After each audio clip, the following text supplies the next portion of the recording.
देवगड तालुक्यातील चाफेड गावठण परिसरातील 4 वाड्यांना असणारी तीव्र पाणी टंचाई लक्षात घेता गावाला टँकरने पाणी पुरवठा करण्यात यावा ही भूमिका देवगड शिवसेना तालुका प्रमुख मिलिंद साटम यांनी घेतली होती। पाणी टंचाईग्रस्त असलेल्या या गावात टँकरने पाणी पुरवठा होऊ लागला। या गावाला नुकतीच खासदार विनायक राऊत यांनी भेट दिली।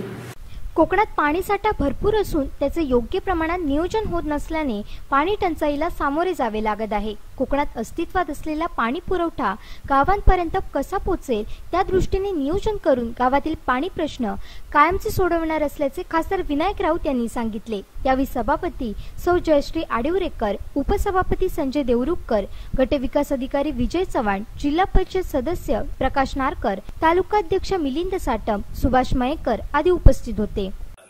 सुदैवाने आपल्या कोकणातल्या लोकांना राज्यकर्त्यांना काय वाटतं, कोकणामध्ये पाणी म्हणजे पाणी, पण तसं इथे नाही। पण खरं पण आहे।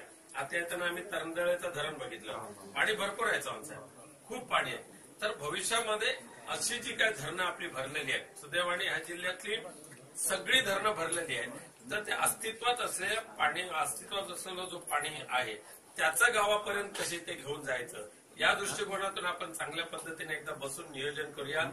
चाफेड गावच्या पाणी पुरवठा योजनेचा आणि तुमच्या पणसगावच्या नरसाळेवाडीचा, तर ह्या दोन्ही योजना आता वरती गेलेल्या आहेत।